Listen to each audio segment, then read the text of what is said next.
News first channel ವೀಕ್ಷಕರಿಗೆ ಭವಿಷ್ಯ ಈ ದಿನ ಕಾರ್ಯಕ್ರಮಕ್ಕೆ ಸ್ವಾಗತ.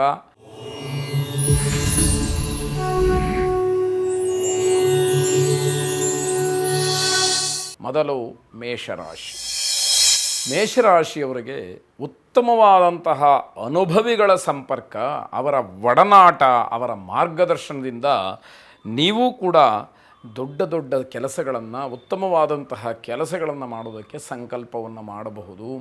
ಆ ಕೆಲಸಕ್ಕೆ ಕಟಿಬದ್ಧರಾಗಿ ನಿಲ್ಲುವಂಥದ್ದಿದೆ.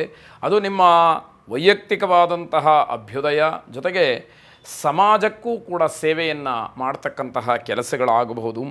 ಕುಟುಂಬದ ವಾತಾವರಣ ಚೆನ್ನಾಗಿರುತ್ತೆ. ಮನೆಯಲ್ಲಿ ಯಾವುದೇ ರೀತಿಯ ವಿರಸಗಳಾಗಲಿ ಭಿನ್ನಾಭಿಪ್ರಾಯಗಳಾಗಲಿ ಇಲ್ಲ. ಅದನ್ನು ಹಾಗೇ ಉಳಿಸ್ಕೊಳ್ತಕ್ಕಂತಹ ಪ್ರಯತ್ನ ಇರಲಿ. ದುಬಾರಿ ವಸ್ತುಗಳ ಖರೀದಿಗೆ ಅವಕಾಶ ಇರತಕ್ಕಂಥದ್ದು, ಬೆಲೆ ಬಾಳ್ತಕ್ಕಂತಹ ದೊಡ್ಡ ದೊಡ್ಡ ಹೆಚ್ಚು ಖರ್ಚು ಮಾಡಿ ಕೊಂಡುಕೊಳ್ತಕ್ಕಂತಹ ಪದಾರ್ಥ ನಿಮ್ಮ ಮನೆಗೆ ಬರುವಂಥದ್ದಿದೆ. ಅಪರಿಚಿತವಾದಂತಹ ವ್ಯಕ್ತಿ ನಿಮಗೆ ಮೋಸ ಮಾಡೋದಕ್ಕೆ ಸಂಚನ್ನು ಹೂಡಿರ್ತಾನೆ. ಎಚ್ಚರಿಕೆಯನ್ನು ವಹಿಸದೇ ಇದ್ದರೆ, ಗಮನವನ್ನು ಕೊಡದೇ ಇದ್ದರೆ, ಜಾಗ್ರತೆ ಕಡಿಮೆ ಆದರೆ ಆ ಮೋಸಕ್ಕೆ, ವಂಚನೆಗೆ ಒಳಗಾಗಬೇಕಾದಂಥದ್ದಿರುತ್ತೆ. ವ್ಯವಹರಿಸಬೇಕಾದ್ರೆ ಬಹಳ ಎಚ್ಚರಿಕೆಯನ್ನು ವಹಿಸಬೇಕಾದಂಥದ್ದು. ಮನೆಯಲ್ಲಿ ಸ್ತ್ರೀಯರಿಗೆ, ಮಾತೆಯರಿಗೆ ಮೋಸ ಆಗ್ತಕ್ಕಂತಹ ವಿಚಾರ ವ್ಯವಹಾರದ ರೂಪದಲ್ಲೂ ಕೂಡ ಬರುವಂಥದ್ದಿದೆ. ಹಾಗಾಗಿ ಎಲ್ಲ ವಿಷಯದಲ್ಲೂ ಕೂಡ ಹೆಚ್ಚಿನ ಗಮನವನ್ನು ಹರಿಸಬೇಕಾದಂಥದ್ದಿರುತ್ತೆ. ಅದರ ಬಗ್ಗೆ ನೀವು ಗಮನ ಕೊಡಲಿಲ್ಲ ಅಂತಾದಾಗ ಮೋಸಕ್ಕೆ ಒಳಗಾಗಬೇಕಾದಂಥದ್ದು ಖಚಿತ. ವಿದ್ಯಾರ್ಥಿಗಳು ತಮ್ಮ ವಿದ್ಯೆಗೆ ಬೇಕಾದಂತಹ ಎಲ್ಲ ವಸ್ತುಗಳನ್ನು ಖರೀದಿ ಮಾಡೋದರಲ್ಲಿ ನಿರತರಾಗಿರ್ತಾರೆ. ಓದುವುದು ಒಂದು ಕಡೆ ಇದ್ದರೆ ಅದಕ್ಕೆ ಪೂರಕವಾದಂತಹ ವಸ್ತುವಿನ ಖರೀದಿಯಲ್ಲೇ ದಿನ ಕಳೆದು ಹೋಗುತ್ತೆ ಅಂತಂದರೆ ಆಶ್ಚರ್ಯಪಡಬೇಕಾದಂಥದ್ದು. ಮಹಾವಿಷ್ಣುವನ್ನು ಪ್ರಾರ್ಥನೆ ಮಾಡಿ ಇರತಕ್ಕಂತಹ ಗೊಂದಲಗಳು, ಸಮಸ್ಯೆಗಳು, ದುಗುಡಗಳು, ದುಮ್ಮಾನಗಳು ದೂರವಾಗಿ ಎಲ್ಲರೂ ಕೂಡ ಸಂತೋಷದಿಂದ ಇರುವಂತಾಗಲಿ ಅಂತ ಹೇಳಿ ಪ್ರಾರ್ಥನೆಯನ್ನು ಮಾಡಿ ಶುಭವಾಗಿ. ವೃಷಭ ರಾಶಿ, ನಿಮ್ಮ ಜೀವನ ಶೈಲಿಯನ್ನು ಸ್ವಲ್ಪ ಬದಲಾವಣೆ ಮಾಡಿಕೊಳ್ಬೇಕು. ನಾನು ಹೀಗೇ ಇರ್ತೀನಿ ಅಂತಕ್ಕಂತಹ ಹಠ ಏನಿದೆ ಅದು ನಿಮ್ಮಷ್ಟಕ್ಕೆ ಮಾತ್ರ ಚೆನ್ನಾಗಿ ಕಾಣಬಹುದು. ಮನೆಯವರಿಗಾಗಲಿ ಸಮಾಜದ ಹಿತದೃಷ್ಟಿಯಿಂದಲಾಗಲಿ ಯಾವುದೇ ರೀತಿಯಿಂದಲೂ ಕೂಡ ಪ್ರಯೋಜನ ಇಲ್ಲ. ಸಮಾಜಕ್ಕೆ ಕೆಟ್ಟ ಸಂದೇಶ ಹೋಗುತ್ತೆ ಹೊರತು ಅದರಿಂದ ಪ್ರಯೋಜನವಾಗುವಂಥದ್ದು ಕಡಿಮೆಯಾಗತ್ತೆ. ಹೊಟ್ಟೆ ನೋವು ನಿಮಗೆ ಸ್ವಲ್ಪ ಸಮಸ್ಯೆಯಾಗಿ ಕಾಡುವಂಥದ್ದಿದೆ. ಅದನ್ನು ಸರಿಯಾಗಿ ಸರಿಯಾದಂತಹ ಔಷಧೋಪಚಾರಗಳಿಂದ, ವೈದ್ಯರ ಸಲಹೆಗಳಿಂದ ಸರಿಪಡಿಸ್ಕೊಳ್ಬೇಕಾದಂಥದ್ದಿರುತ್ತೆ. ಅಪರಿಚಿತರ ಮೇಲೆ ನಂಬಿಕೆಯನ್ನು ಇಟ್ಕೊಳ್ಬೇಡಿ. ಅವರಿಂದ ಏನೋ ಸಹಾಯವಾಗುತ್ತೆ, ಒಳ್ಳೆ ಮಾತುಗಳನ್ನು ಆಡ್ತಾ ಇದ್ದಾರೆ ಅಂತ ಹೇಳಿ ನೀವು ನಂಬಿದರೆ ನಿಮಗೆ ನಷ್ಟವಾಗ್ತಕ್ಕಂಥದ್ದು. ಮಾತಿನಲ್ಲಿ ನಮ್ರತೆ ಇರಲಿ, ಒರಟುತನದ ಮಾತುಗಳು ಬೇಡ. ಬೇರೆಯವರನ್ನ ನೋಯಿಸ್ತಕ್ಕಂತಹ ಮಾತುಗಳು ಬೇಡವೇ ಬೇಡ ಅಂತ ಹೇಳಬೇಕು.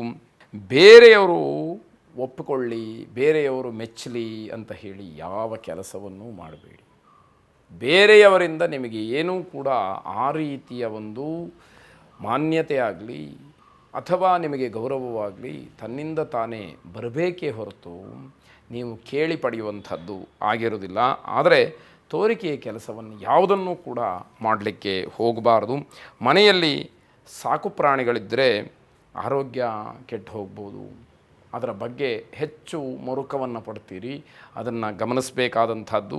ಸೂಕ್ತವಾದಂತಹ ಚಿಕಿತ್ಸೆಗೆ ನೀವು ವ್ಯವಸ್ಥೆಯನ್ನು ಮಾಡಲೇಬೇಕಾದಂತಹ ಅನಿವಾರ್ಯತೆ ಇರುತ್ತೆ. ಅದು ಆ ಮೂಕ ಪ್ರಾಣಿಗಳು ನಿಮ್ಮಿಂದ ಆರೈಕೆಯನ್ನು ಪಡ್ಕೊಂಡಾಗ ಪಡುವಂತಹ ಸಮಾಧಾನ ನಿಮಗೆ ಯಾವತ್ತೂ ಸಂತೋಷವನ್ನು ತಂದುಕೊಡ್ತಕ್ಕಂಥದ್ದಾಗತ್ತೆ. ಆ ಪ್ರಾಣಿಗಳೇನಾದರೂ ಶಾಪ ಹಾಕಿದರೆ ಅದು ಒಳ್ಳೆಯದಲ್ಲ ಅನ್ನುವಂತಹ ಮಾತು. ಕುಲದೇವತಾ ಪ್ರಾರ್ಥನೆಯನ್ನು ಮಾಡಿ ಶುಭವಾಗಿ. ಮಿಥುನ ರಾಶಿ, ಯಾವುದೇ ರೀತಿಯ ಕೆಲಸ ಮಾಡೋದಕ್ಕೂ ಮನಸ್ಸಿರೋದಿಲ್ಲ. ಮನಸ್ಸಿಗೆ ಯಾವ ಕೆಲಸವನ್ನು ಮಾಡಬೇಕು ಅಂತಲೂ ಅನಿಸೋದಿಲ್ಲ. ಸುಮ್ಮನೆ ಇರತಕ್ಕಂತಹದ್ದು ನಿಮಗೆ ಸಂತೋಷವನ್ನು ಕೊಡಬಹುದು. ಬಲವಂತವಾಗಿ ಮಾಡಿದಂತಹ ಕೆಲಸಗಳಲ್ಲಿ ಯಶಸ್ಸೂ ಕೂಡ ಇರೋದಿಲ್ಲ. ಯಾರದ್ದೋ ಬಲವಂತಕ್ಕೆ ಅಥವಾ ಮಾಡಲೇಬೇಕಲ್ಲ ಅನ್ನುವಂತಹ ಜಿದ್ದಿಗೆ ಬಿದ್ದು ಕೆಲಸಗಳನ್ನು ಮಾಡಿದರೆ ಅದೂ ಕೂಡ ನಿಮಗೆ ಪ್ರಯೋಜನ ಆಗೋದಿಲ್ಲ. ಷೇರು ಮಾರುಕಟ್ಟೆಯಲ್ಲಿ ಹಣವನ್ನು ಹೂಡಿಕೆ ಮಾಡ್ತಕ್ಕಂಥದ್ದು ಕೂಡ ಶುಭಕರವಾಗಿಲ್ಲ. ಹಣದ ನಷ್ಟ ಅಲ್ಲಿ ಕಾಣುವಂಥದ್ದಿದೆ. ನಿಮ್ಮ ಸ್ವಭಾವ ಶಾಂತವಾಗಿರಲಿ ಅಂತಕ್ಕಂತಹ ಸೂಚನೆಯೂ ಕೂಡ ಇಲ್ಲಿ ಕಾಣುವಂಥದ್ದು. ಅಂದರೆ ಯಾವುದೇ ರೀತಿ ಸಿಟ್ಟಿಗೆ ಹೇಳ್ತಕ್ಕಂಥದ್ದು ನಿಮಗೆ ಶೋಭೆ ಅಲ್ಲ, ಕ್ಷೇಮವೂ ಅಲ್ಲ ಅನ್ನುವಂಥದ್ದು. ಮನೆಯಲ್ಲಿ ಚಿಕ್ಕ ಮಕ್ಕಳು ಬಿದ್ದು ಗಾಯ ಮಾಡ್ಕೊಳ್ತಕ್ಕಂಥದ್ದು, ಇನ್ನೇನೋ ಮೂಳೆ ಮುರ್ಕೊಳ್ತಕ್ಕಂಥದ್ದು, ಈ ರೀತಿಯ ಸಂದರ್ಭಗಳು ಕೂಡ ಸೂಚ್ಯವಾಗಿ ಕಾಣ್ತಾ ಇರತಕ್ಕಂಥದ್ದು. ಜಾಗ್ರತೆಯನ್ನು ವಹಿಸಬೇಕಾಗತ್ತೆ. ನೀವೂ ಕೂಡ ಬೇಡದೇ ಇರತಕ್ಕಂತಹ ಅಪವಾದಗಳಿಗೆ ಒಳಗಾಗ್ತೀರಿ. ಯಾವ ತಪ್ಪೂ ಇಲ್ಲದೆ ಒಂದಷ್ಟು ಅಪವಾದಗಳನ್ನು ನಿಮ್ಮ ಮೇಲೆ ಹೊರಿಸುವಂತಹ ಕೆಲಸ ಆಗತ್ತೆ. ಎಲ್ಲ ದೃಷ್ಟಿಯಿಂದ ಗುರು ದತ್ತಾತ್ರೇಯರನ್ನು ಮತ್ತು ಔದುಂಬರ ವೃಕ್ಷವನ್ನು ದರ್ಶನ ಮಾಡಿ ನಿಮಗೆ ಶುಭವಾಗಿ. ಕರ್ಕಾಟಕ ರಾಶಿ, ನಿಮ್ಮ ಮಕ್ಕಳ ಮದುವೆ ವಿಚಾರದಲ್ಲಿ ಬರ್ತಿದ್ದಂತಹ ಅಡ್ಡಿಗಳು, ಆತಂಕಗಳು, ಇನ್ಯಾವುದೋ ಸಮಸ್ಯೆಗಳು ದೂರವಾಗಿ ಶುಭವನ್ನು ನೀಡ್ತಕ್ಕಂತಹ ಸಮಯ ಇದಾಗಿದೆ. ಮದುವೆಯ ವಿಚಾರ ಮುನ್ನೆಲೆಗೆ ಬರತಕ್ಕಂತಹ ಶುಭ ಸಂದರ್ಭ ಈ ಕ್ಷಣದಲ್ಲಿ ಕಾಣ್ತಾ ಇರತಕ್ಕಂಥದ್ದು. ನಿಮ್ಮ ಆದಾಯವೂ ಕೂಡ ಹೆಚ್ಚಾಗುವಂತಹ ಸಾಧ್ಯತೆಗಳು, ಅದಕ್ಕೆ ಪೂರಕವಾದಂತಹ ವಾತಾವರಣ ನೀವು ಈ ದಿವಸ ನೋಡುವಂಥದ್ದಾಗತ್ತೆ. ಸ್ನೇಹಿತರ ಜೊತೆಯಲ್ಲಿ ಕಾಲ ಕಳೀತಕ್ಕಂತಹ ಅವಕಾಶಗಳು ಇದೆ. ಸಂತೋಷಭರಿತವಾಗಿ, ಸಂತೋಷಯುಕ್ತರಾಗಿ ಸ್ನೇಹಿತರ ಜೊತೆಯಲ್ಲಿ ಕಾಲವನ್ನು ಕಳೀತೀರಿ. ಹಲವಾರು ವಿಚಾರಗಳನ್ನು ಚರ್ಚೆ ಮಾಡತಕ್ಕಂಥದ್ದು. ಅಕಸ್ಮಾತ್ತಾಗಿ ಯಾರೋ ಸಾಧುಗಳ ಅಥವಾ ಯೋಗಿಗಳ, ಸನ್ಯಾಸಿಗಳ ದರ್ಶನವಾಗತ್ತೆ, ಅವರ ಸಂಪರ್ಕ ಸಿಕ್ಕತ್ತೆ, ಅವರ ಆಶೀರ್ವಾದ, ಅವರ ಮಾರ್ಗದರ್ಶನ ನಿಮಗೆ ಸಿಕ್ಕುವಂಥದ್ದು. ಅದು ಶುಭದಾಯಕ ಅಂತ ಹೇಳಿ ಪರಿಗಣಿಸಬೇಕಾದಂತಹ ಒಂದು ವಾತಾವರಣ. ನಿಮ್ಮ ಗುರುಗಳನ್ನು ನೀವು ಸ್ಮರಣೆ ಮಾಡಿ ಶುಭವಾಗಿ.